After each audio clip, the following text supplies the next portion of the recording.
Ed and I are going to talk back and forth, and I'm going to ask him a question now and let him respond. Ed, this I think is the third book you've written on fourth book you've written on Mrs. Clinton. Right. I've only read 3. I'm sorry to say. What led you to write this one in particular? Well, been writing about her for, 14 years now.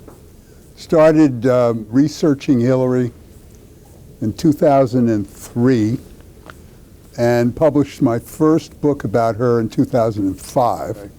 You know, I was going to start by saying that it's very dangerous, this in the way, to make predictions, especially about the future. But in my view, one thing is true, that one prediction you can really make is that Fred Siegel is going to go down as one of the great thinkers of our time. And I really mean that, and I'll tell you why I say that. A couple of days ago, I wrote a blog in which I talked about Bill and Hillary Clinton having a drag-out fight on the telephone about the final days of the campaign. And he was very, very upset and told her that she and Robbie Mook, as you pronounce his name, I always pronounce it Mook, but it's Mook, I believe, and John Podesta, who was the chairman of her campaign, had totally misunderstood what was going on in the United States. That they had targeted Donald Trump as the enemy, trying to discredit him, to make him look unfit for the presidency, throwing mud at him, and totally forgetting that the way you win an election is to have a vision for the future.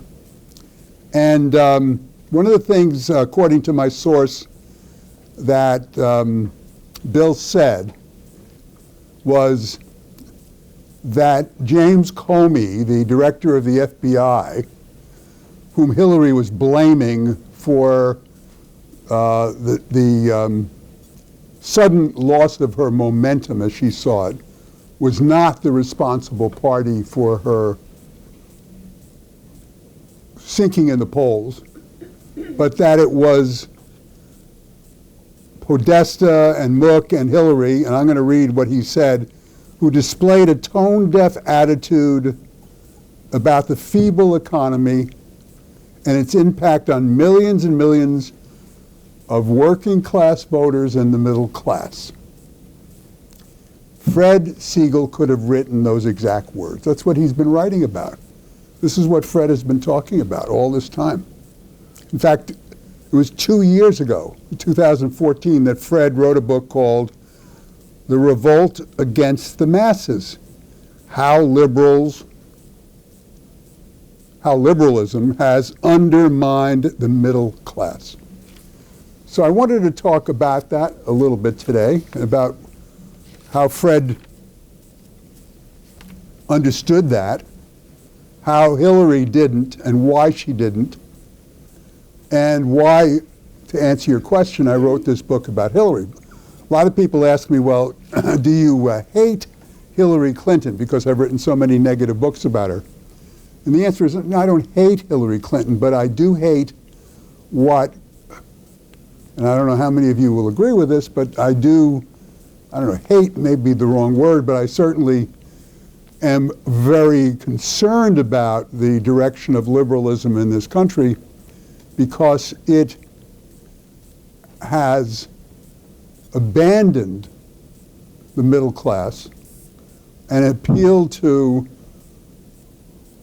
the privileged on the one hand, Wall Street and the so-called 1%, and the millions and millions of people who get entitlement payments from the government.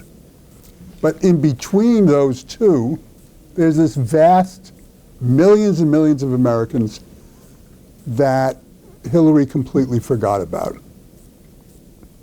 And I think the reason for this is that she, who was an Alinsky person when she was in college, Saul Alinsky, whom I'm sure you've all heard of, the community organizer.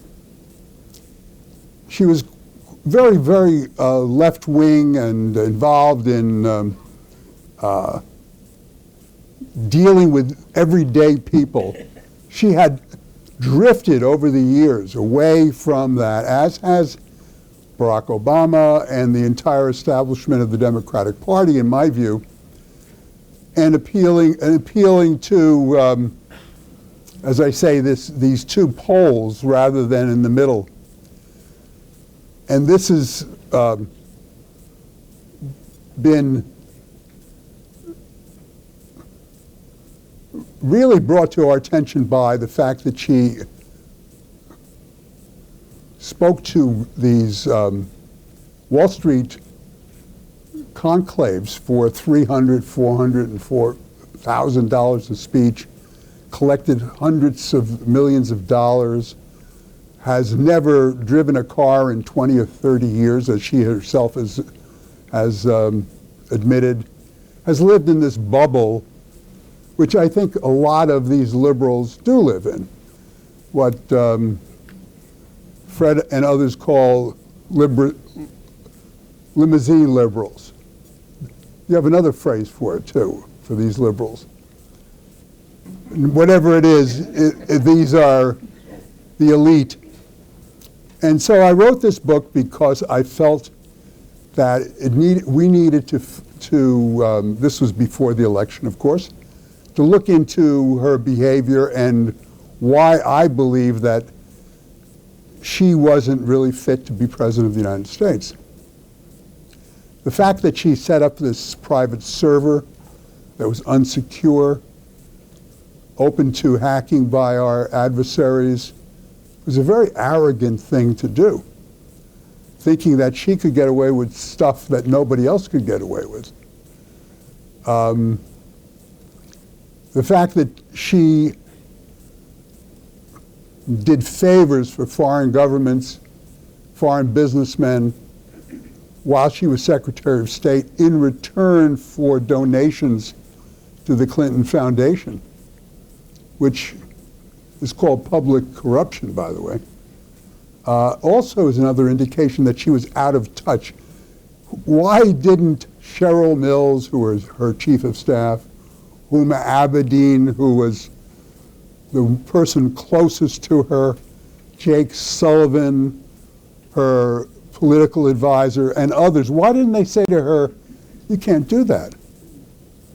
You just can't do that. And they didn't say that because they had become accustomed to thinking that they really made the rules, which were different than the rules that governed everybody else in this country. So I wanted to start with that thought, which I think fits into what Fred has been talking about and writing about now for quite some time. And I thought we could explore that in our conversation this morning. That sounds good, Ed. I add one other element to this, serendipity. Some of you may remember the Benghazi hearings. The networks made fun of it, they gave it 15 seconds coverage, etc., etc. The only thing they said was, Hillary spoke for 13 hours, they didn't lay a glove on it. But it's out of the Benghazi hearings that we learned about the server. And the server was like a thread that you pull on a sweater. You pull and you pull and you pull, and the whole sweater comes apart. It wasn't intentional. No one knew about the private server. They might have gotten away with it. It wasn't unreasonable to think that Hillary could have gotten away with people not knowing about this. The Clinton Foundation would have come under scrutiny at one point or another. Now I have to say, I'm speaking now as someone who worked for the Clintons in the 1990s. And a great admirer of him. I didn't dislike her, but at the time, he was the shining star. Hillary's intelligent, the way 1,000 people I know are intelligent. Hardworking. She reads her briefings. May not be true of the Donald. Seems to have a very short attention span. But Bill Clinton was a horse of a different color altogether. He was unbelievably great. The first time I met him, Bill Clinton, he was here in New York addressing a group of business people on welfare reform. This is 1992. Hadn't announced yet. I thought I was listening to an expert on welfare reform. I knew something about this. I would write it. My wife Jan is here. Jan and I would go and I wanted to write about it. He was simply astounding. But the Clintons, it turns out, had a serious flaw. And we saw this, and I personally didn't want to know it in the 90s. When they would rent out the Lincoln bedroom. It's an odd thing to do. They were incredibly interested in money. And when they left, she said they were broke. Well, they weren't broke. They took a lot of the furniture. So they weren't broke. And since Bill left the presidency, a presidency more successful than the two who followed him, they've made a great deal of money, embarrassing sums of money. Given the way she would talk. So she was at the home of someone I know. I don't want to mention his name. Actually, a nice guy. But money pouring out of his ears. And she was giving a talk on the evils of the 1% and how terrible inequality is. This fellow is in the top 1/10 of the 1%. And she was wearing an outfit that was supposed to have cost $15,000. Now, maybe that's not accurate. I'm getting this secondhand. There was a fraudulence to what was happening. Now, if we push back, why did this happen? The Democratic Party lost touch with its union base over the years. The unions were terribly important for the Democrats because they were regular working people who had a connection to people who had the ears of Washington. But as the unions atrophied, and they became less and less significant politically, the elites of the Democratic Party were less and less in touch with what ordinary people, I said ordinary, I'm talking about, I'm ordinary, middle class people were thinking. And they had this idea, which came out of a book written by two friends of mine, that this new coalition, the emerging Democratic majority was called, by Ruy Teixeira and John Judas, that this emerging coalition of minorities, including single women, an enormously important constituency for the Democrats, that what many of the country looked as a breakdown, rise of unmarried women, the rise of single women on welfare, that this was a good thing. These were voters. Illegal immigrants were voters. I can see my son grimacing. The last time one of my sons was here, he began talking by saying, I want you to know everything my father says is wrong. 2 hours later, we hadn't disagreed on anything. But that's a certain dynamic. What happened to the Democrats, and I don't want to filibuster. What happened to the Democrats is that they lost touch with this. They had this idea of this new emerging coalition, but the way, to be fair to these guys, Ruy Teixeira and John Judas, the way they expressed it, the Democrats had to hold on to a significant portion of the white working class. They didn't. They lost non-college educated white men by 40 points. 40 points. That's astounding. They barely beat Trump among college-educated men. And you can go on and on with this. Here's another number, then I'll pull it. We have, of the 700 counties that voted twice for Barack Obama in 2008 and 2012, a third switched to Trump. That was the election.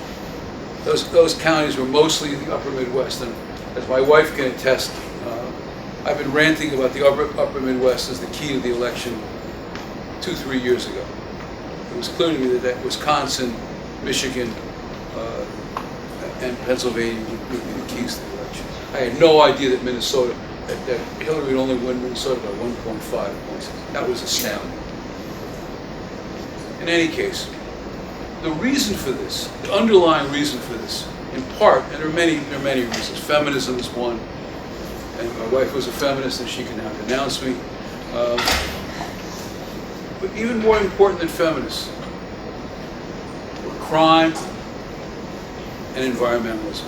The return of crime in the past year. Was some of you here when I brought Harry, my oldest son, Heather McDonald, to talk about crime? And they talked about the Ferguson, and no, just a few. Talk about the Ferguson. Crime, serious crime, jumped by 16% in the last 3 years. And 30% of all households were directly affected by crime. Now, New York was not, the attempt to apply this to New York doesn't work. We had Bill Bratton, thank God. Who knows what will happen now that he's gone. I mean, Bratton is the greatest police chief in American history. Wherever he's gone, he's succeeded. Boston, New York subways, then the city of New York, LA, he brought crime down. He's a simply extraordinary man. But the other thing that may strike you as odd, and that's environmentalism. Because if you believe that climate change is the greatest peril facing the country, and Bernie, I'm not too bright, Sanders insisted on this. And I say this about Bernie because I have friends who've known him for 40 years. He's been giving the same speech for 40 years. He's like one of those people who plays the slot machines in Atlantic City. Play it, and all of a sudden one day, their number shows up, and the gold, and that's what happened to Bernie Sanders. He had no idea what he was talking about. When he was asked about what he would do about the banks, he just funked. When he was asked about the war in Gaza, he overestimated Hamas's casualties by 5-fold. He's a really not very knowledgeable, not very impressive character. But he knows that climate change is the great danger. Well, maybe it is. Maybe not. Climate is always changing. And if you're going to talk about that, then you're going to think that cattle ranching, mining, manufacturing, they're all bad. Remember Hillary's famous statement that coal mining has to be eliminated?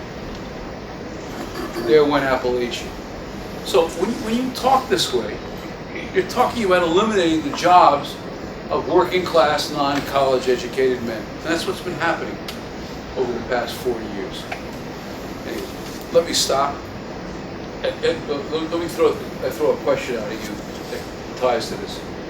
How did you see Hillary missing the boat with these kind of voters in her speeches and in her policies during the campaign? Well,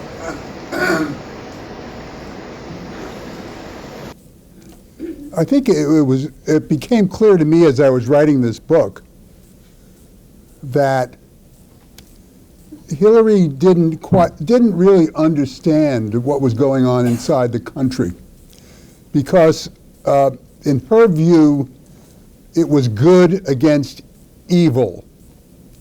She was good, anyone who opposed her was evil. Specifically, of course, Donald Trump. But I just made, as Fred was talking, I just made a list of things that the Democrats have held, and Hillary in particular, have held against Republicans and Trump and characterize them as evil. For instance, and here's some of the things that I think where Hillary missed the boat. I don't know where all of you people in this room stand on these issues, but for instance, let's say most of you are in favor of the idea that it would be good for all Americans to get good health care in one way or another.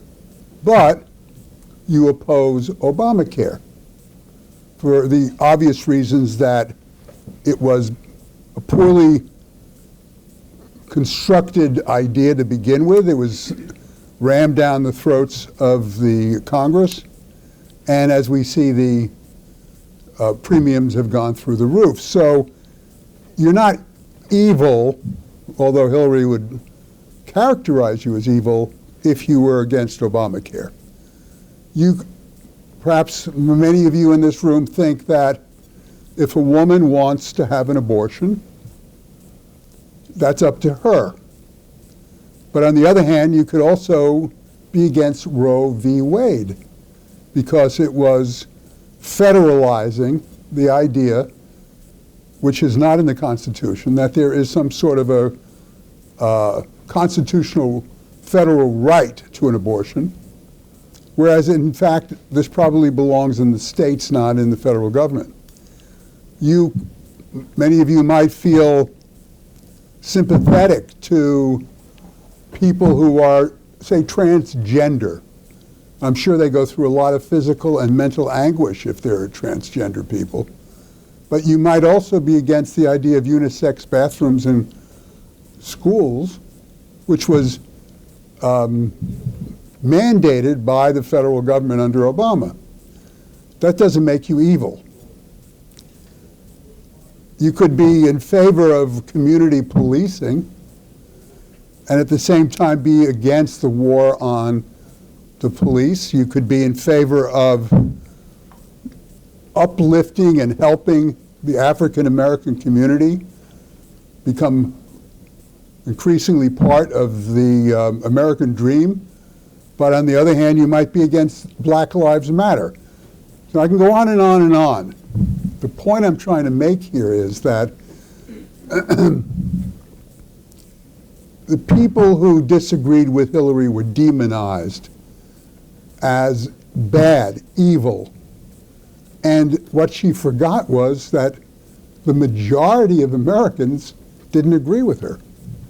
That the majority of Americans actually felt that the drift that this country had been away from taking care of the middle class, keeping the middle class in mind. And this, again, I go back to the idea that the Clintons, who probably started off at the Yale Law School with all kinds of ideals, became corrupted by the system, and that Hillary herself became corrupted very early on. One of her, unlike Bill, who I don't think is that interested in money, although he certainly has made a heck of a lot of money giving speeches, she is clearly someone who is obsessed with accumulating wealth. She's also someone who's almost all her friends are very well off.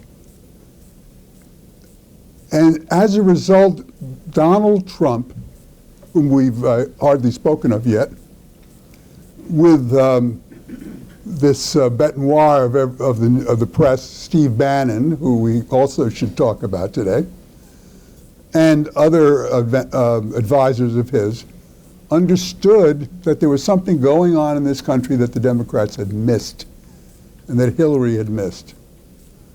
And from the very beginning, I think her campaign was doomed to failure.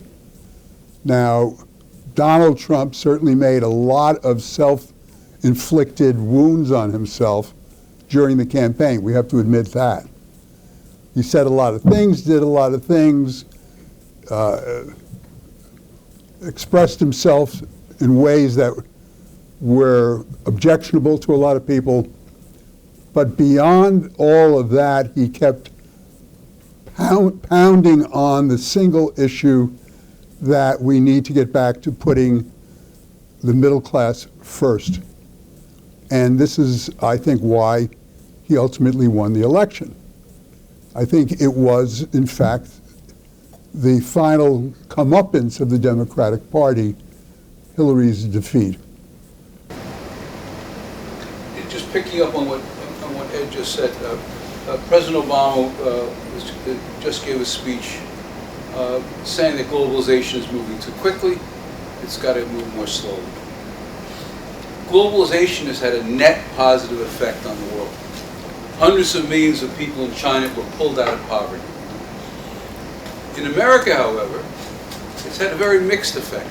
If you work in Silicon Valley, if you work in Hollywood, if you work in Washington or New York and Wall Street, it's been very good. We in New York can't feel what the rest of the country has gone through, because Democrats got very practiced at the following game. They would denounce the wealthy and then raise money from the wealthy the same day sometimes within hours of each other.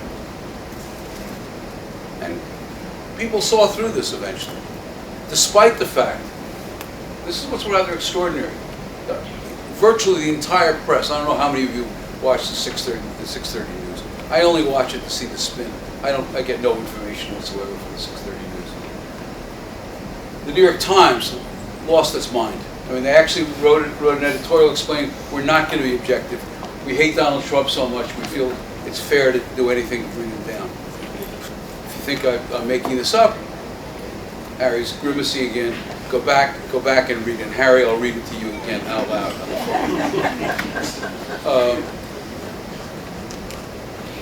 American elites were unified as the British elites were unified over Brexit. As the French elites will be unified next year with someone who I really dislike intensely, Marine Le Pen, will probably lead in the first round of the French elections. Just put a map in your mind for a second. In a few weeks, we're going to have an election in Austria. We're going to have a referendum in Italy, which is collapsing financially. The Italians are being told by the European Central Bank, part of the European Union, that people who have money in Italian banks are going to have to take a haircut. Everyone know that expression? Their money is going to be reduced. After that, we have elections next year in France, Germany, and the Netherlands. When that's all over, we may have a very different picture of Europe. The EU, which has been slowly decomposing. And Jan knows I stood up in the French Senate in 1998 and gave a speech. The French Senate is not an important place. It's not like our Senate. It's a place for local notables. I gave a speech in French, which I'm not sure was ever actually understood. So I'm not sure I can't understand my own French. Where I said the European Union is doomed to fail. It can't work. I don't want to go into that now. But the connection here is there's a Western-wide revolt against overbearing elites that have pushed globalization too far. Globalization has been wonderful for Silicon Valley. The inequality in California is the greatest in America. If I ask you what state had the largest number of people on welfare, what would you think? It's California.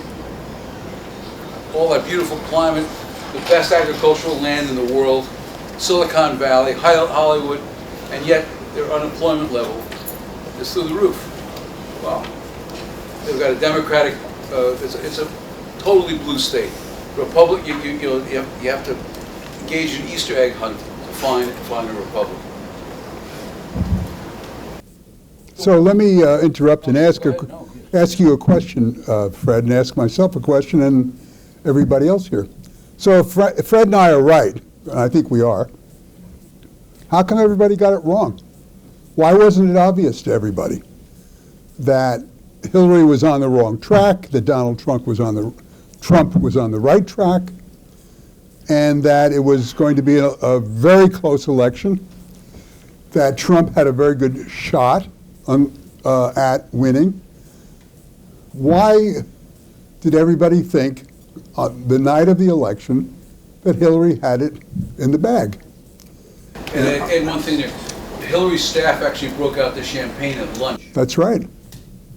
So I would suggest, and I'd like to hear what Fred has to say about this, that a lot of the blame lies in the mainstream media. Now, as you heard when I was introduced, I used to work at the New York Times. I edited, I was the editor-in-chief of the New York Times Magazine. This was a long time ago. I left the New York Times in 1987. When I left, it was just about the same time as the executive editor of the paper, to whom I reported, a man named A.M. Rosenthal, Abe Rosenthal, was the guy in charge. And he, in fact, hired me 10 years before that. And he was forced out. He never wanted to retire. I think he wanted to be carried out, feet first. But they forced him out. But during his 10 years, Abe had a couple of sayings that I think explained why the New York Times in those days, I'm talking now about the 70s and 80s, was still a very respectable newspaper that told the story the way it really was. Abe said a couple of things. He said, number one, you can cover the circus, but if you cover the circus, you can't sleep with the elephants. Which, of course, meant that if you were a reporter and you were covering Hillary Clinton, let's say, you couldn't become best friends with all of Hillary's people, her campaign manager, couldn't be on the phone with them getting talking points from them. You had to be objective.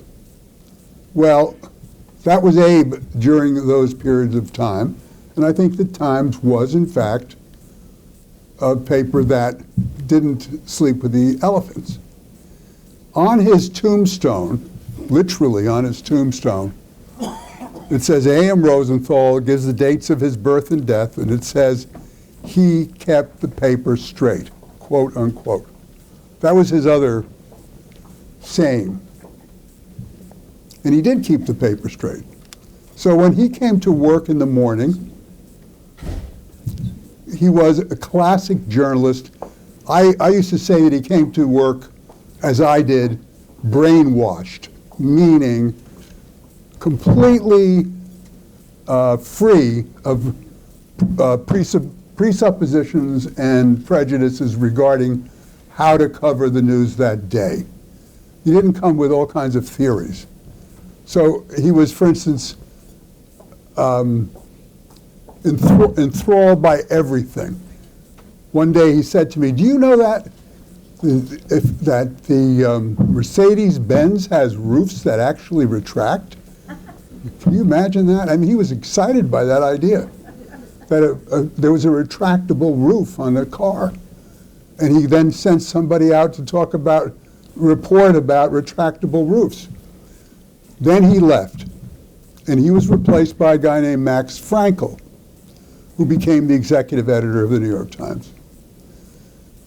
Max, and this is 1988 now, and this is when it all started in my view, came to work every morning with concepts about how to cover the news before he arrived, before he was told what the news was, before he knew what the threads of politics and foreign affairs and things. He had these ideas. What's the French phrase? Idée fixée? And then he would tell the reporters to go out and prove his preconceptions.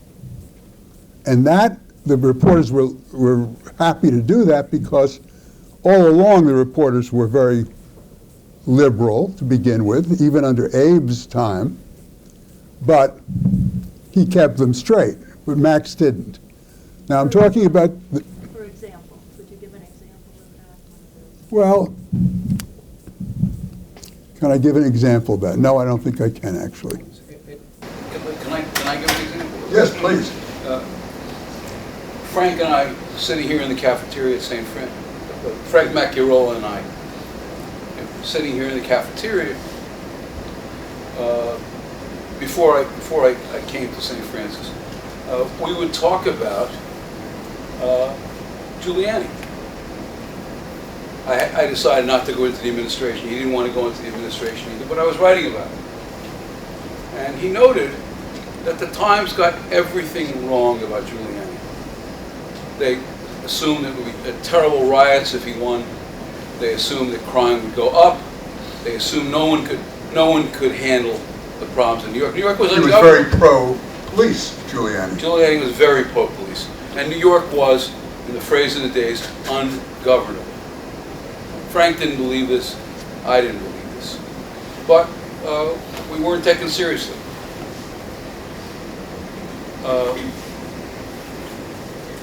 Reading the Times every day, we didn't happen to see it from the inside the way you did. Reading the Times every day, we were just stunned at what they were writing.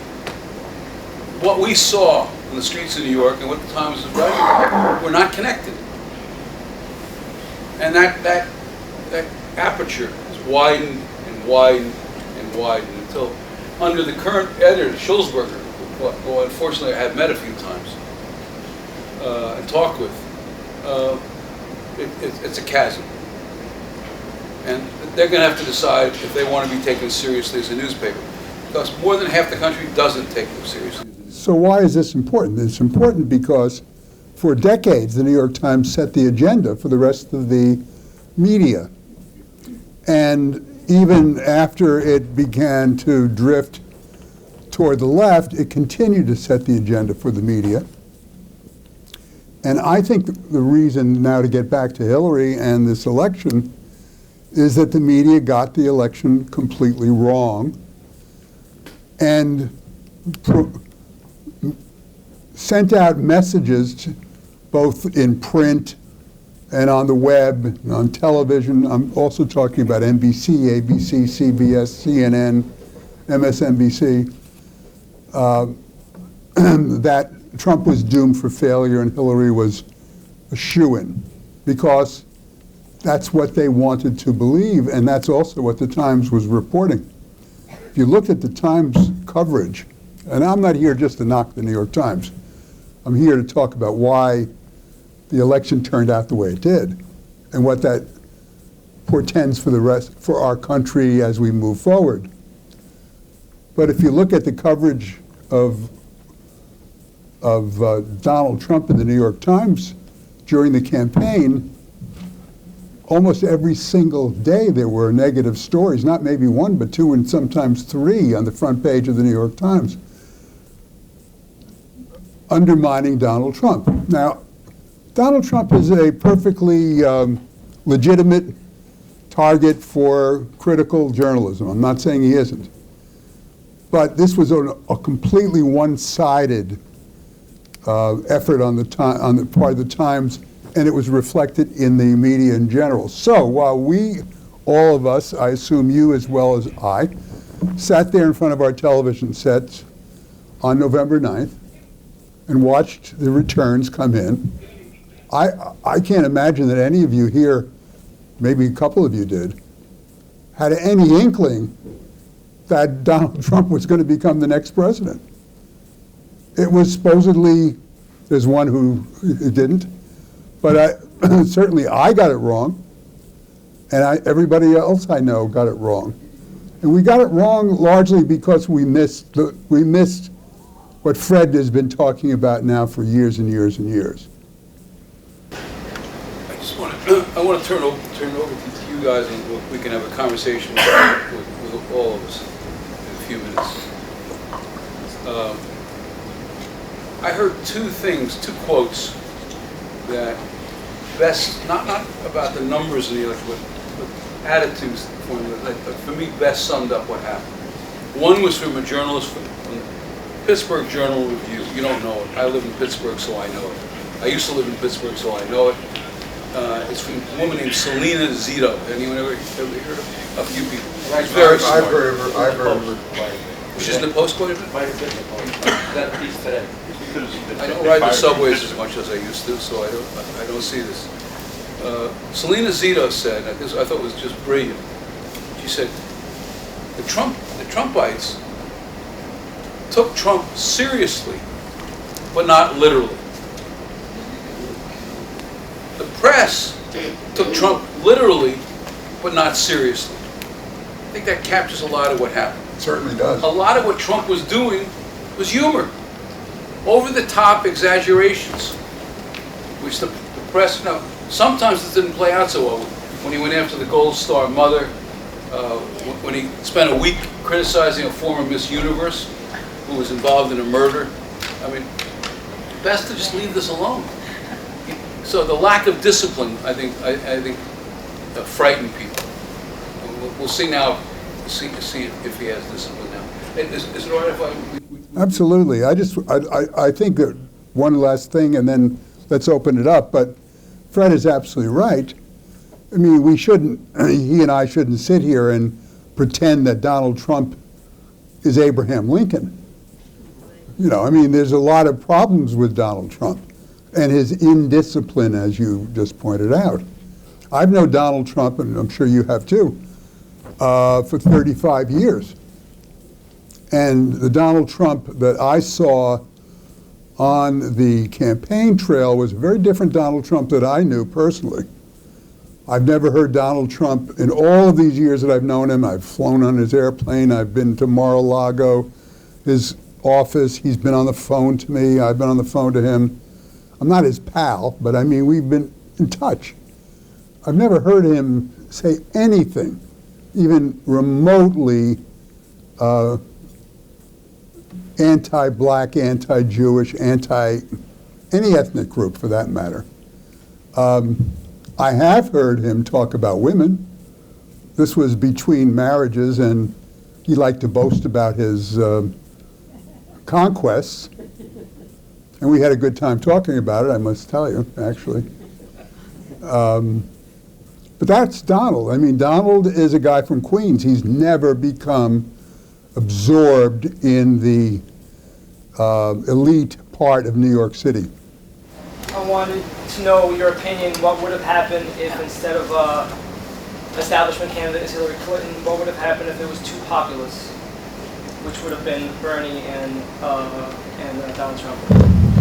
So I guess the question is, would Bernie have beaten Donald? Yeah. Is that basically the question, or? I don't think so, actually. I don't think so for some of the reasons that Fred talked about, because for all his quote unquote charm, and he had a certain kind of charm, he was a kind of a one-horse, one-pony. One-trick pony. Thank you, one-trick pony. And it was all about rigged. And he was offering a very, I think, radical liberal solution to all these problems, which was more government spending, more federal control, more of all the things that I think were not working under Obama, and I think the middle class was not happy with. So I think Bernie might have given us an amusing run for his money, but I don't think he would have won. I would agree with that. I think that's what would happen. Harry, you look like you're bursting. Say something. No, but hope you're enjoying yourself. He looks like he's very much enjoying himself, actually. Yes, he does. Can you talk a bit about, you talked about the Times, about Breitbart and about Steve Bannon? Right. Steve Bannon now is the bête noire, right? So People know who Steve Bannon is. everybody knows who Steve Bannon is. He's now been appointed chief strategist. He took over Breitbart when Breitbart died. He's been accused of practically every crime under the sun. And Here's something that Saul Alinsky said. His number 13 of the rules for radicals, which I think applies to why Steve Bannon has been demonized the way he has. This is what Alinsky said. Pick the target, freeze it, personalize it, and polarize it. Cut off the support network and isolate the target from sympathy. Go after people and not institutions. People hurt faster than institutions. I think there's been a hysteria about Steve Bannon. There's absolutely no proof from the people I've talked to who've worked with Bannon, who know Bannon, who've known him for years and years, that this guy is a bigot, that he's a misogynist, that he's all the things that he's been accused of being. He's clearly a very smart guy. He does want to upset and overturn the establishment, which I think Donald Trump stands for. But I don't believe that this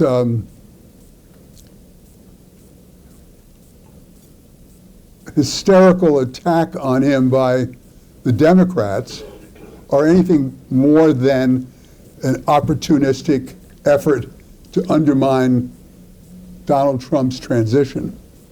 I think Bannon is going to make it through. I think he's going to be there in the White House. I don't think he's going to be a wild man there. I don't think that would be in his interest or Trump's interest. So I'm personally not saying that Bannon hasn't gone too far at times, but I'm certainly not as concerned as everybody else is. And Breitbart, in its coverage, is that a valuable break to the time? Let me pick up on that, Harry. Harry, please. Your eyes are going to go back behind your head.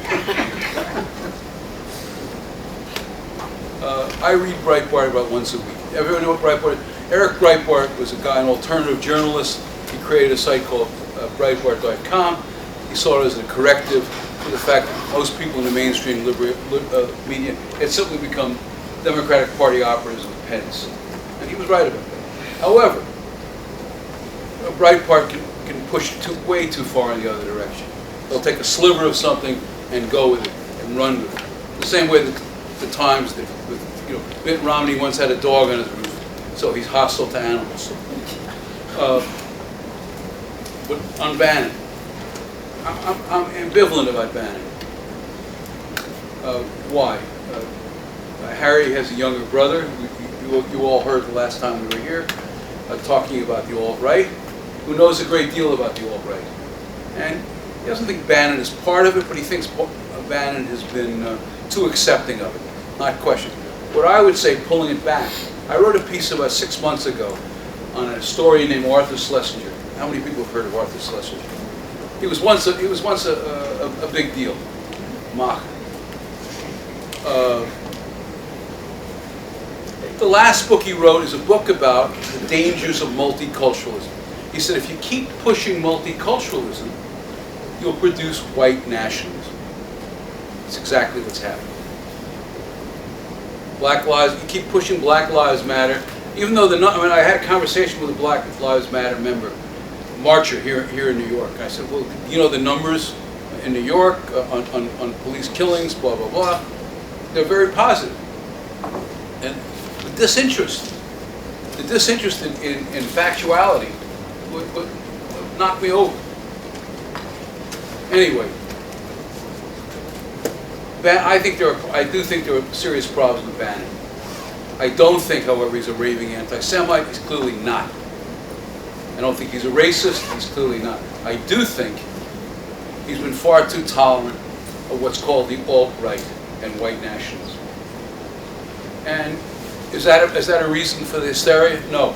And by the way, when the Times and other people write about this, they don't even seem to know about it. They know he's a bad guy. Okay. But if you know he's a bad guy, please learn something. Yes, ma'am. Breitbart died mysteriously? Not mysteriously, died of a heart himself attack. into an early heart attack. Probably overworked himself into an early heart attack. God, was it 40? Leaving the bar. Leaving the bar? I didn't know that. Drop it in the street. There's a gentleman over there who has a question. Yeah. Well, all the issues she had as Secretary of State, do you think it would have been better off if she just would have stayed as senator in New York and then decided to run? She wouldn't have had that bag. Because everyone knew who she was. She didn't really have to add her resume. Everyone knew what she was anyway. Well, I mean, it's a little more complicated than that. While she was senator,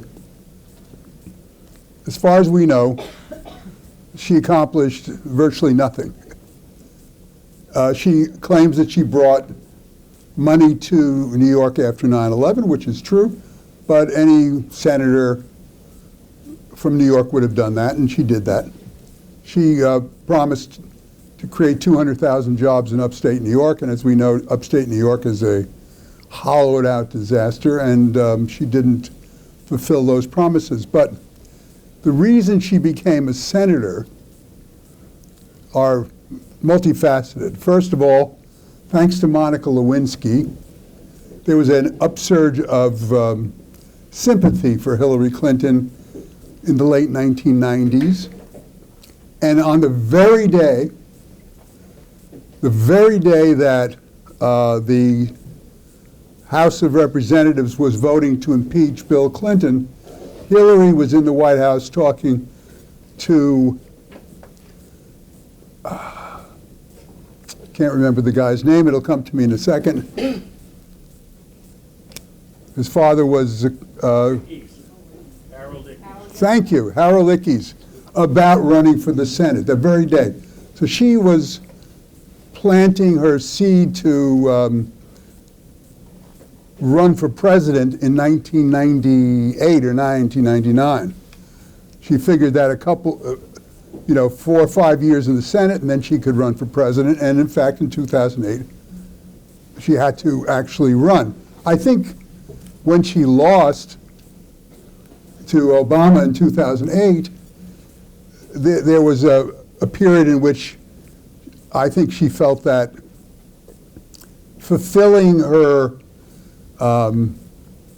foreign policy chops as a woman, and this is where being a female was a problem for her, of being tough enough to deal with the leaders of the world, that she could prove that by being Secretary of State. And in fact, that's what she tried to do. So I think this was clear. In fact, I know it was clear. This is not my opinion. I spoke to several people, and it's in this new book of mine, who were with her in the State Department. And from day one, they said she had 3 priorities. Priority number 1 was laying the groundwork for her run in 2016 while she was Secretary of State, meaning she was in touch with Democratic Party insiders and donors, fundraisers, what have you. Priority number 2 was the Clinton Foundation, which was really an arm of the Clinton political machine. And priority number 3, according to now more than one source who worked with her in the State Department, was running the State Department. So it was a 3rd priority. So she was running from the very day she entered the State Department in 2009. There's major political donors, major Democratic thinkers, bringing them down to Little Rock, showing them around the presidential library, having them lecture at the William Jefferson Clinton School of Government at the University of Arkansas, and lining them up then, back in 2009, 5 years ago, for Hillary's run for the presidency. And one of the reasons, and I'll stop at this point, that Debbie Wasserman Schultz was so in favor of Hillary and skewed the Democratic National Committee toward Hillary and against Bernie Sanders was because Bill Clinton had worked on that assiduously for years and years and years. So a part we found particularly particularly interesting is when you went down the list of issues and how Republicans are often vilified for their views on them, how the Republicans see themselves like, oh, this is not, bad, I'm not evil, I just think this because I think it will be better. And I genuinely agree with that I think most people have the desire to do better, and they just have differing opinions on what gets you there. But then what also kind of concerned me is like, you were angry that liberals were painting you guys with a broad brush by saying that you're evil and insensitive. But at the same time, then you characterize liberals, a lot of liberals as, elite, liberal people, who don't have a regard for the facts. Why shouldn't you also afford them the benefit of the doubt rather than contributing to the divisive rhetoric? Because we live in New York. And because we're right and they're wrong. It just seems like a kind of weird dichotomy.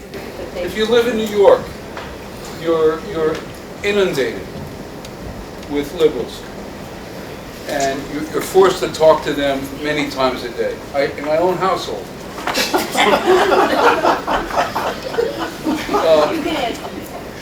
After the election, I had relatives, particularly my wife's relatives, crying on the phone to me. If I'm making fun of them, it's hard not to. They lost it.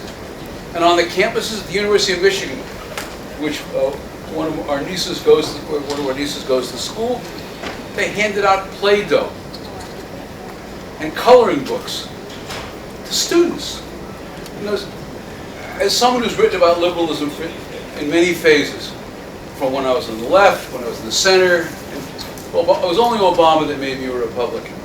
I knew from the minute he came on the national stage, before that he was nominated, that he was an empty suit.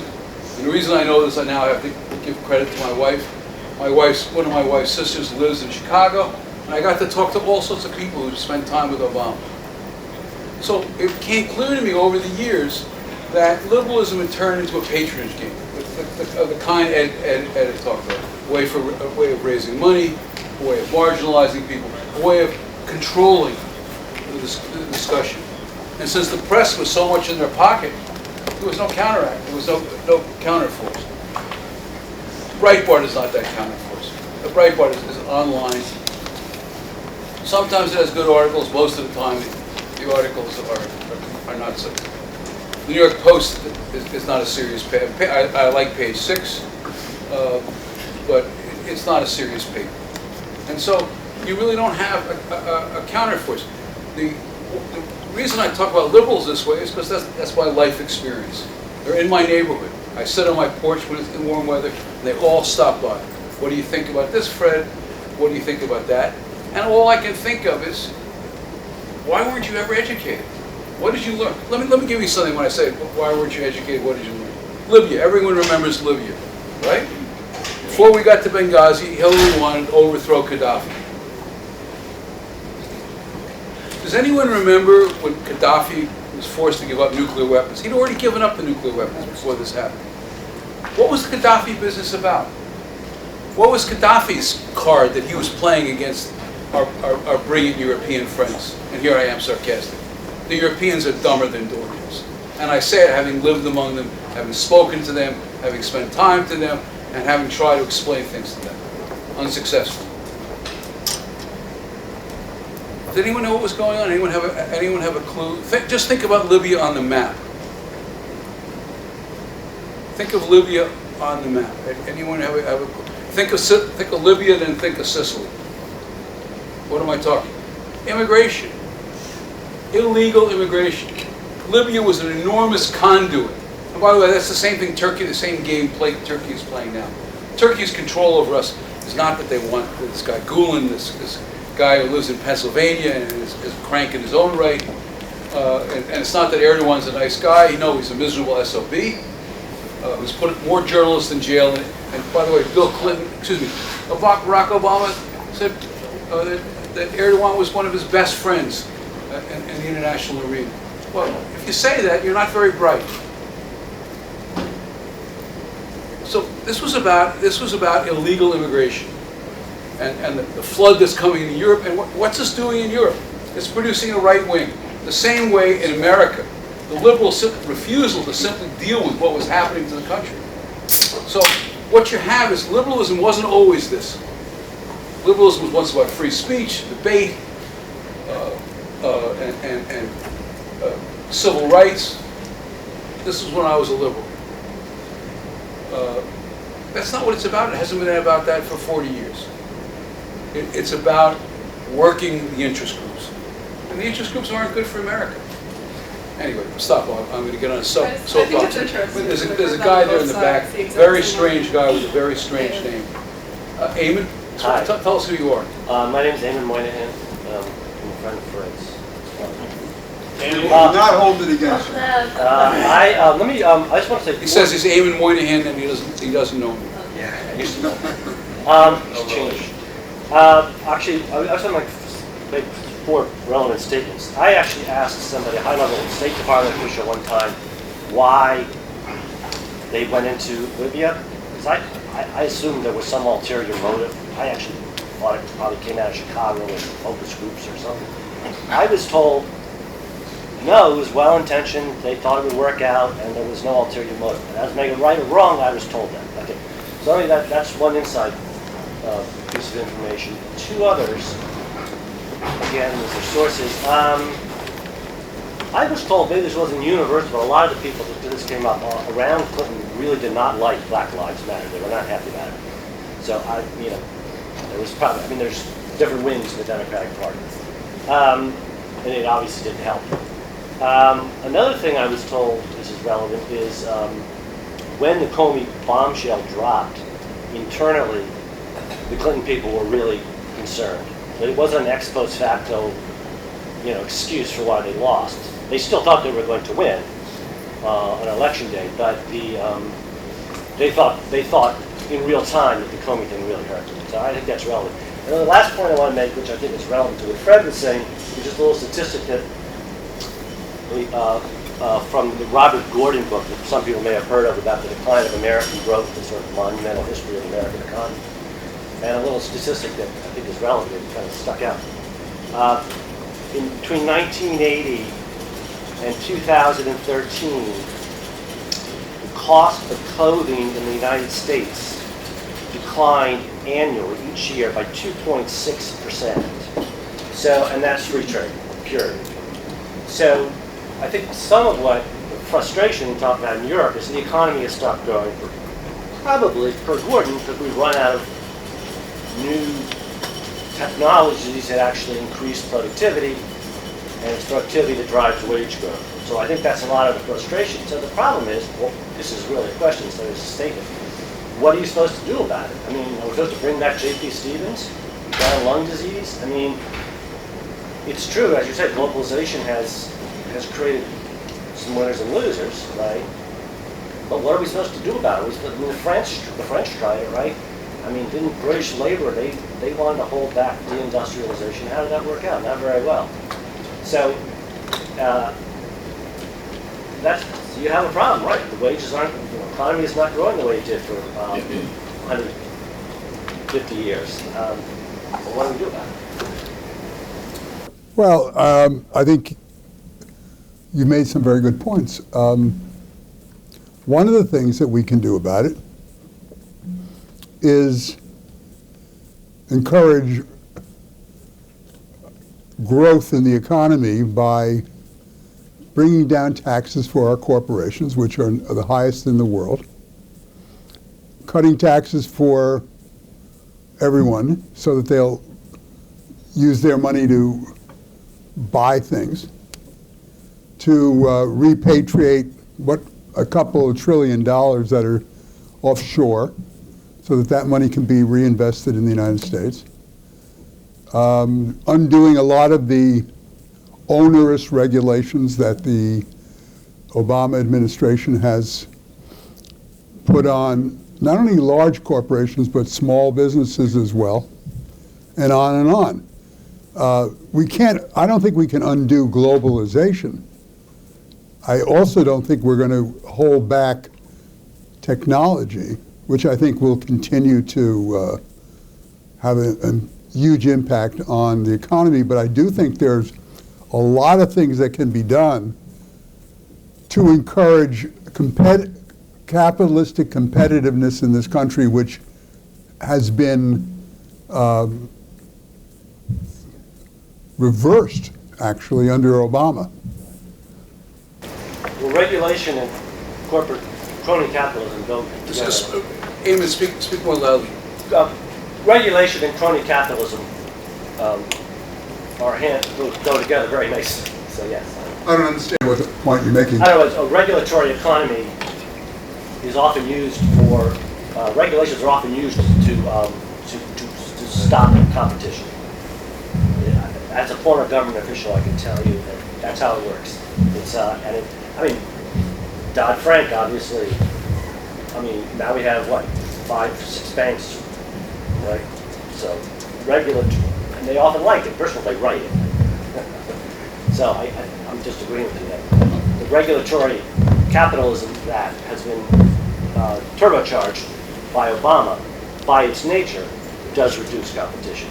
It's often the case. But Eamon, there are two avenues where it seems to be growth is possible. One, unlike Europe, we have tremendous natural resources. Upstate New York has got the greatest collection of clean water, pure water, in the world.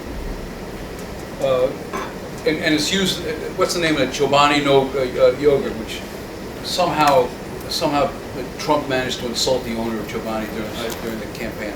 I don't remember how at this point. That's one thing. We have, and we can build this pipeline. You think the Canadians are our enemies? We want Canadians to ship their oil to China? That pipeline, Keystone Pipeline, was a no-brainer. The second thing is the Federal Reserve. I know people don't. When I mention the Federal Reserve to my wife, if it's after 10 in the morning, she just goes right over. The Federal Reserve, we've had these near zero interest rates for 8 years. You can't do that. If I'm a small bank, I don't have any money to lend to people. It's fine. It's fine for the big players in New York. We simply take the money and put it into the stock market and get a good return. So the stock market. So we live in a bubble in New York, which is hard for us to grasp.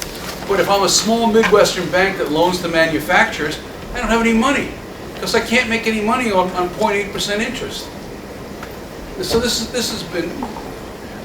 Obama wanted to keep it here because it also kept the federal debt down. If interest rates go up, the cost of the federal debt goes up, and we have a sense of the real cost of government. Which I agree, government is smothering us. But let me stop because on this I could get crazed.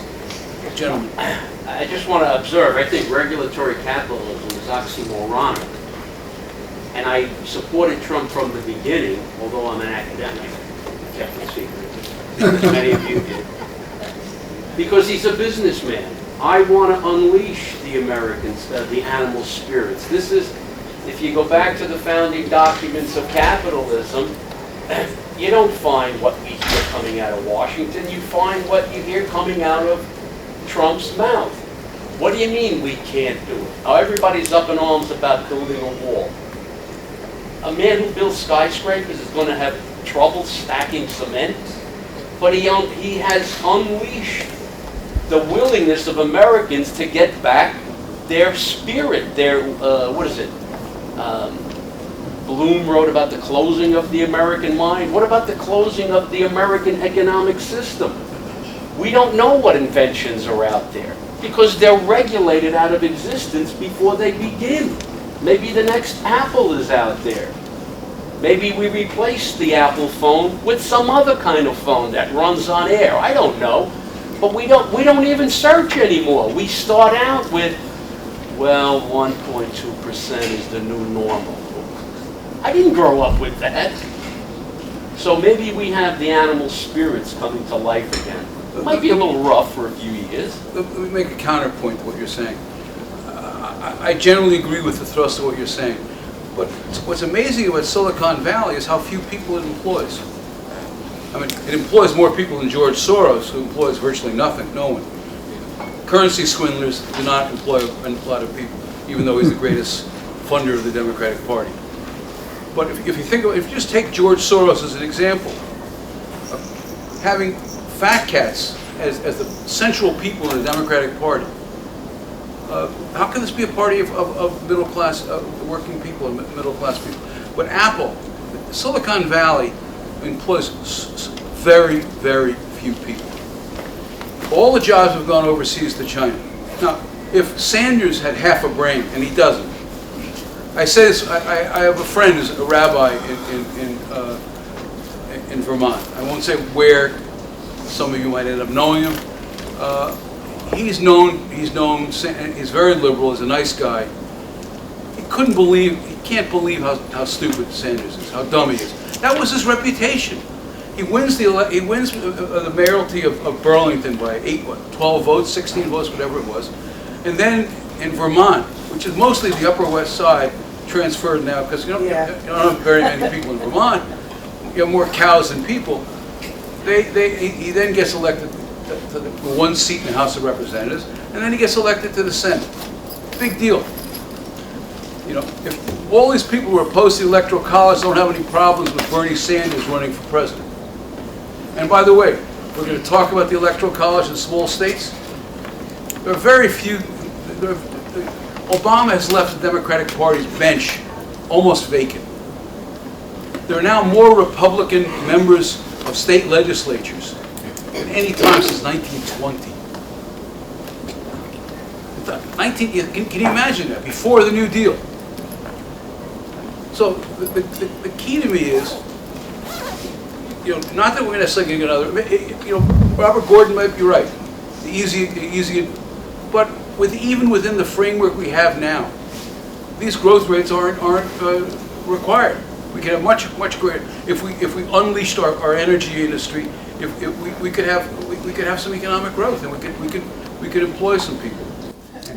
Who is what's the first name of this fellow Trendy Sean Trendy, who predicted that demographically the country was inevitably and inexorably going to the Democrats, right?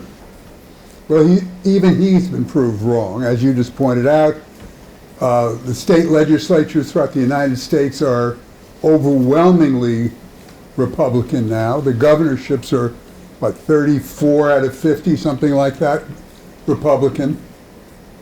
And all of this happened actually during the last 8 years under Obama. So there's something that Obama was doing. I think you have to, unless you're looking at other influences, and there are others, but if you look at what he stood for during these 8 years, you can understand why the country has moved in the direction it has. Sir? Yes. What are the lessons you think the Trump transition team will learn from previous Republican administration attempts at bipartisanship? George W. Bush's when he first came in, and his father's. Do you think it's going to be a much more aggressive one as compared to what his father tried, what George W. Could you speak that a little more loudly? What are the Trump transition team? Do you think they have learned any lessons from George W. Bush's attempts at bipartisanship when he first entered, when he first began his presidency? Well, my short answer, I guess, would be no. I don't think they've learned many lessons yet anyway. They're still in the very early stages of putting together an administration. If you look at how long it took previous presidents, going all the way back to George Herbert Walker Bush, Bill Clinton, George W. Bush, Barack Obama, at this stage, 2 weeks after their victories, they weren't any further ahead than the Trump people are. But nobody was covering that at the time. The newspapers weren't criticizing them for chaotic infighting and knifing and all this stuff that we've been reading about. I mean, you know, you have a very encouraged Republican House and Senate ready to pass a lot of bills that Donald Trump is likely to send to them. And I think they're going to be able to do it mostly without most Democrats. However, as you also know, there are 24 Democrats in the Senate who are going to be up for re-election in 2018. That's a lot of Democrats. Now, if these Democrats oppose everything that Trump is for, and it's not popular in the American system, a lot of them are going to lose. So I think he can count on some Democratic support. But I don't think at this stage they're talking about bipartisanship. I think they're talking about overturning the establishment. Between now and 2018, as Harold Macmillan said, the most important thing in politics is events. We don't know what Putin has planned. But here's, go back to your point that Obama damaged the Democratic Party across the country. The Democratic Party doesn't exist. It is 50 state parties and one in the District of Columbia and even abroad. I'll give you an example of what is going on without the influence of Mr. Obama.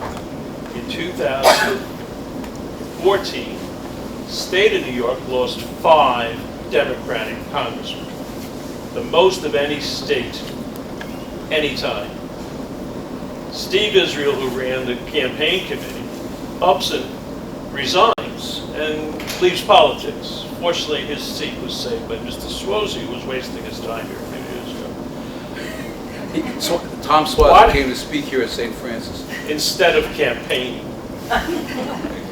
he lost a week later. The fact is that the Democratic Party, Hillary took New York by 60, but she got 58%. Trump lost almost everywhere in the city, and that may explain it. But the Democrats gained nothing from that, because the Democratic Party in New York State, in New York City, start with the governor and the leaders being in jail, are not doing anything. They've forgotten how to campaign. I was the only one in my neighborhood who was campaigning on election day. And, you know, and all I did was hold a sign up at the subway saying, vote. Why? Because 90% of my neighborhood went for Hillary. I didn't have to tell them. Yeah, Trump got 10%. Now I have to face the fact that I represent a neighborhood that only 10% of them voted for Trump. And I'm hoping, like the Chinese do, I hope the emperor and his ministers forget me. Fred, you commented before, curiously, that you don't regard the New York Post as a serious newspaper. Could you, saying that, making that statement, what's your feeling about the way that the Daily News hatcheted Trump starting months ago? And the day, election day, they had the U.S. flag upside down, a picture of the White House on the cover, and called it the House of Horrors. How do you regard the New York Daily News? I'm going to punt on this for a second. You'll see why. I was twice a columnist for the New York Post. I think the Post has reduced its news coverage dramatically. It used to be there was news, and you read the Post for the editorial pages and for the sports section, or people read it for the movie reviews and the business section. But now there's almost no news. That was the reason I made that comment. I wasn't to attack the Post. As for the Daily News, I'm going to turn this over to a former employee of the Daily News, one Harry Siegel. I also work for Tom Suozzi, so I'm giving you all directions right now. Stand up, son. I'll just talk loud. But Jim Rich, who was the editor of the Daily News for most of the election cycle and actually got fired in October for reasons that aren't germane here, just wrote a muscular and interesting defense of going at not just Trump, but Trump's voters, which I didn't think was a good idea at all, by the way. A Huffington Post, and I'd encourage you to actually read that. to get like the perspective of the guy who sort of led that charge and made its coverage hostile to Trump in ways that other mainstream papers weren't. You know, past that, this is all hard to read. People have been much more critical, for instance, of the New York Times, which has actual reporters who do reporting, often with editors' fixations, than of Breitbart, which has much less of that and is often sort of repurposing work that other people are doing. We are definitely at a point where big newspapers are picking their teams and chambers and tailoring the news to them. And the Daily News has unquestionably been a part of that. When they hired Sean King, that was another very strong sign. And Explain who that is. Too much, but Sean King is from Black Lives Matter. Sort of, but in any case, right? Like they were trying to be a paper for Black New Yorkers and Americans in a way that no New York paper had tried to be before, and that was a really interesting. But don't you think they went over the top?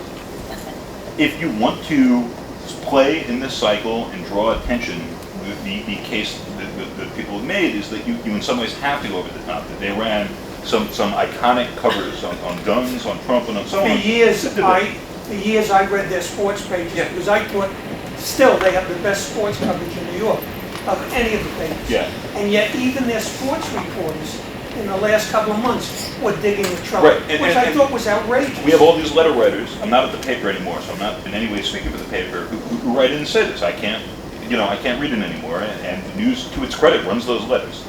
I'd like to, if I may.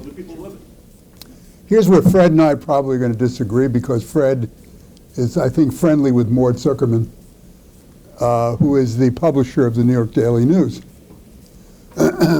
When I was at the News, which was in a different century practically, daily circulation was well over 1 million. Sunday circulation was 3 million. Today, the circulation of the Daily News is about 230,000, and that's approximately what the New York Post circulation is. It's minuscule. I mean, it's very small. Two things have happened, in my view, as far as this coverage is concerned. One is that Mort Zuckerman, who's the publisher, sets the tone for the Daily News. What he says goes, which is true of every newspaper. So it's from the publisher on down. And I think Mort is part of the established elite part of the Democratic Party, and which was up in arms against Donald Trump. And he's been trying to sell this newspaper. I don't know if you are aware of that, for quite some time, and he doesn't have any buyers at current. But I think, given the fact that he's a billionaire many times over, doesn't really need the money, and he's friendly with Barry Diller and a lot of the Hollywood crowd that's very left-wing, the New York liberal establishment, goes to parties in New York, cocktail parties. I mean, he's a big hero among his friends for running those headlines on the front page of the Daily News.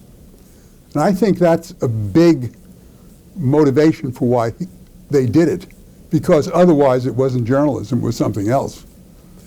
As far as the New York Post is concerned, the Post has recently changed editors from a guy named Carl Allen, who was an Australian,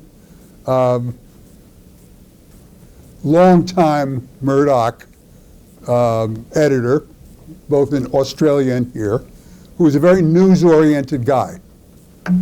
He retired recently, and the paper was taken over by the Sunday editor of the New York Post, Steve Lynch. Now, I like Steve a lot. He's a great guy, but it's become a feature newspaper. It hasn't become a news newspaper anymore, which is one of the reasons why I believe a number of us are looking at the New York Post and saying, where is the news? There's a lot of graphics. If you look at the New York Post today, they have put a lot of effort into almost comic-like graphics to make news simplified. I think this is also an effort to keep their readers. But it has, in a sense, denigrated or diminished its coverage of the news. We're coming near the end. I just want to ask let a few more people ask questions. I was just going to make a comment. So. Oh, sure. Yeah. So I disagree with almost everything both of you have said, but I'm so happy, Fred, that you brought Ed to us, because I think the problem with the election is that we don't listen to people who disagree with us, and we read the newspapers we want, and we watch the television channels that reinforce what we believe.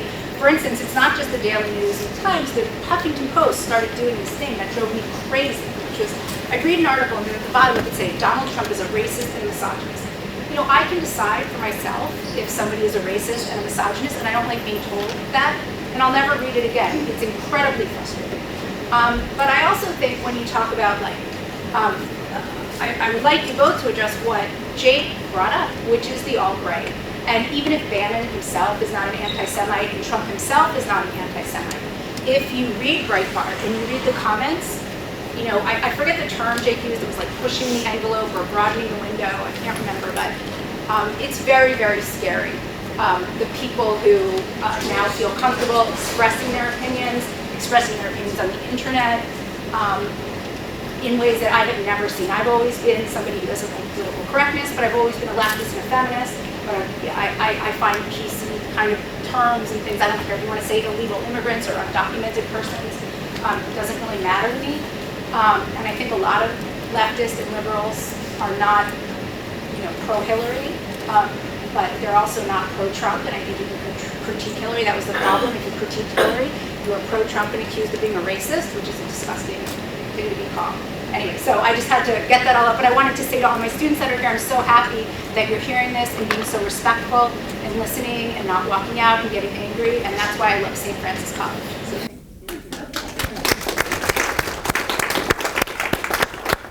I don't want to say I agree with what you just said, but there's a woman over here who's a former blonde,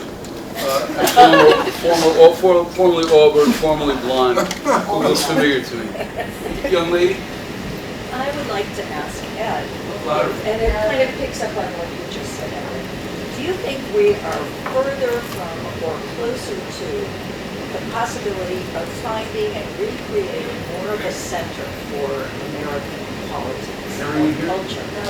To me, What Jan is asking, is it possible we could refine the center in American politics? I'm not asking for it because I've already asked him and I know what he's going to say. Well, yeah, I don't think so.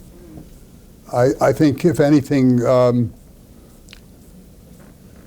I think the demonstrations that we've been seeing across America in about, what, half a dozen cities or so, remind me a little bit, just a very little bit, about LBJ and the Vietnam War. And I think we may be entering a period in which that kind of mass mobilization against the policies in the White House will in fact grow rather than diminish. And I would not be surprised, Fred, if during Donald Trump's 4 years in office, or how many ever years he has, that the country will be turned upside down by mass demonstrations that will continue on. I think from my reporting, and this is not just my opinion, but from my reporting, there's already organizations that have been talking about how do we keep this up, not just up to inauguration, but during his entire time in office. So this may be a very tumultuous 4 years that we're entering, and I don't think it's going to be a coming together. Well, to go back to the news, is there any way of getting objective news? Is there any newspaper that, I'm just curious what you would suggest, or on television? Oh, that's a very good question. I have a response to that. Please. Wait, let Ed respond, and then go ahead. Well, if you look at the, and I don't know where Fred stands on this, he and I may not agree on this, I don't know. But if you look at the news columns, not the editorial columns of the Wall Street Journal, I think you come closer to an objective coverage than you do to any other national paper today. Would you agree with that, Fred? I would agree with that, yes. But of course, you know, obviously the editorial pages are all very, very conservative, but establishment conservative, not alt-right or alt-right conservative. Not Breitbart conservative. Not Breitbart conservative. Very establishment conservative. But I think Rupert Murdoch, to his credit, has kept the paper, the news columns of the paper straight. I would agree. For the most part, my grandfather is from Ireland, and he gets some of the European newspapers. And when they do speak about American politics, and I read it, I'm like, Jesus, they call it like it is. And Which paper?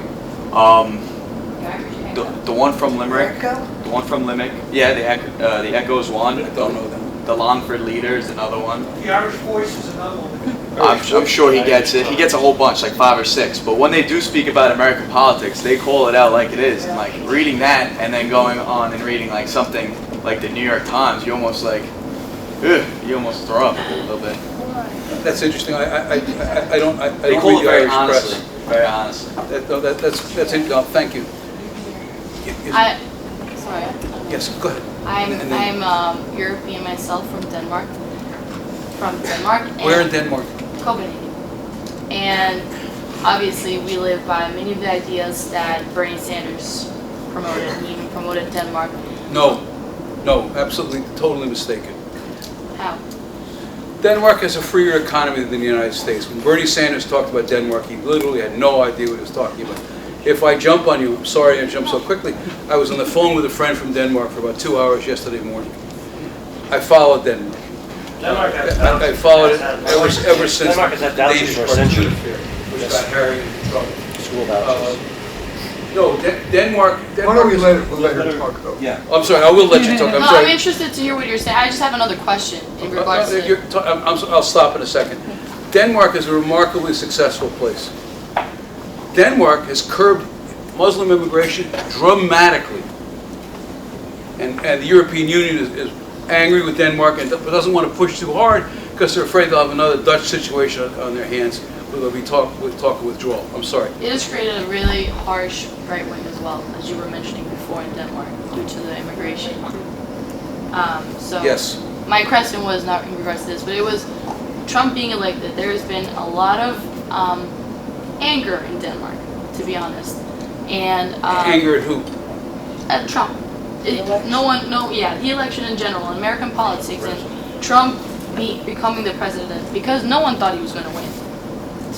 It was a joke, to be honest. Both if you were right wing, left wing, middle, whatever. How do you think that's going to affect relationship with European nations in general? I don't think anybody knows the answer to that question, actually. Trump said an awful lot of things during the campaign that were contradictory. And one day he would say one thing, we're going to, let everybody get nuclear arms, and the next day he said, he's in favor of our alliances.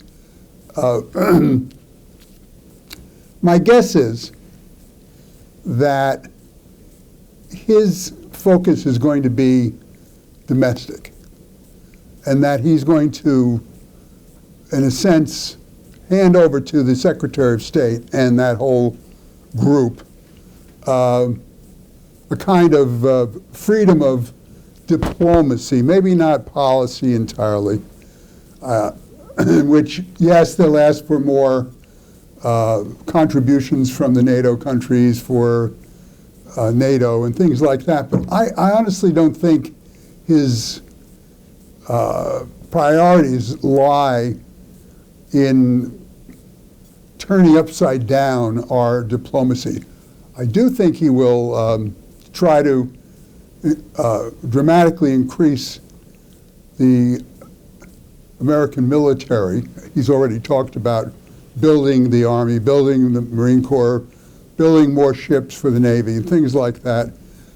None of us understands quite why he's playing footsie with Vladimir Putin to the degree he is, other than his desire to smash ISIS, and he thinks working with Putin will do that.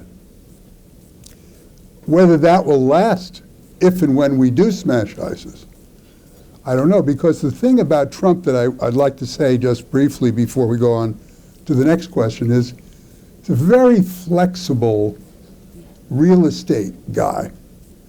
I mean, you got to keep in mind that when he sits down and negotiates with people, he comes and says, well, I'd like a full glass of Poland Spring in return for whatever.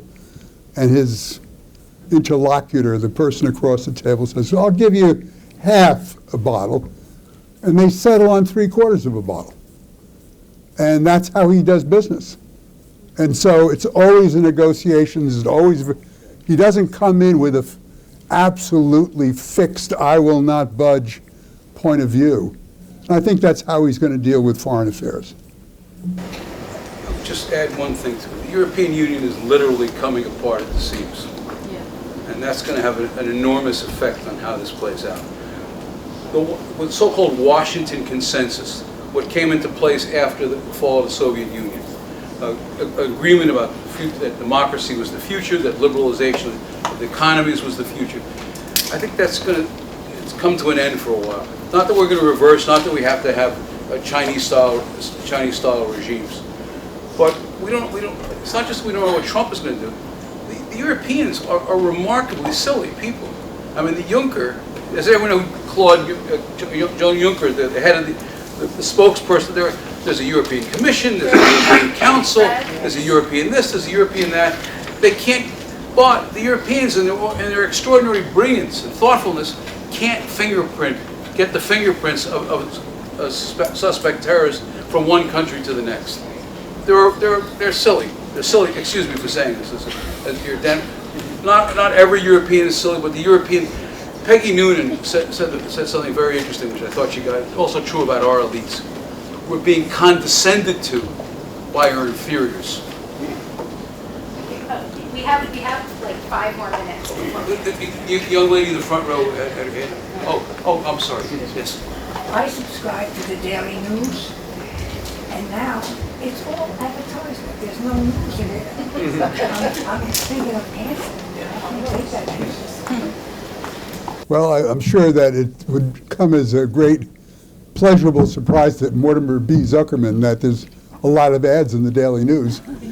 I can't really answer your question about the what they call the news hole, how many pages they devote to news. I think Mort is trying desperately to make the news look less of a drain, less of a lost leader as it is. He's been spending, I think, up to maybe $10 million a year to keep the paper afloat, and he wants to sell it. So if he's only going to be losing $8 million a year with more ads, that might make it more appealing to some billionaire investor. And I was saying, like Trump's daughter, she has a business, jewelry business. Trump's daughter has a business. And it's all jewelry, it's all in China. The production of the jewelry is all in China. Yes. Well, that's true. And you know, so is his neckties and everything else. Yeah, but he's a businessman, so it's a smart business move for him to do that. If the capitalist situation was the way he wants it, I'm sure his products would be made here. But because they're not, as a businessman, he does what's most profitable for him. Yes. I'd like to talk a little about NAFTA. Sure. Because I believe that NAFTA is international trade agreements, and I don't know how we can overcome that, because what we have to do is put our people to work. But I don't know if NAFTA can be changed. Renegotiated. Right. Somehow it seems to me the kind of things that are being produced overseas, we have to start reproducing here. And what are our chances of doing that? Of putting our people back to work? Students, it doesn't end till 1:10, so you can wait till 1:10. It's going to be very hard to bring manufacturing back to America. I think that's a given. I do think that NAFTA can be renegotiated. To what degree that will affect the so-called Rust Belt and manufacturing is yet to be seen. The only thing that will really bring manufacturing back to America is if we have more productivity per worker and more cheap energy to run our factories. And, of course, a fairer international agreements with Mexico and Canada on the one hand, with China and other foreign countries.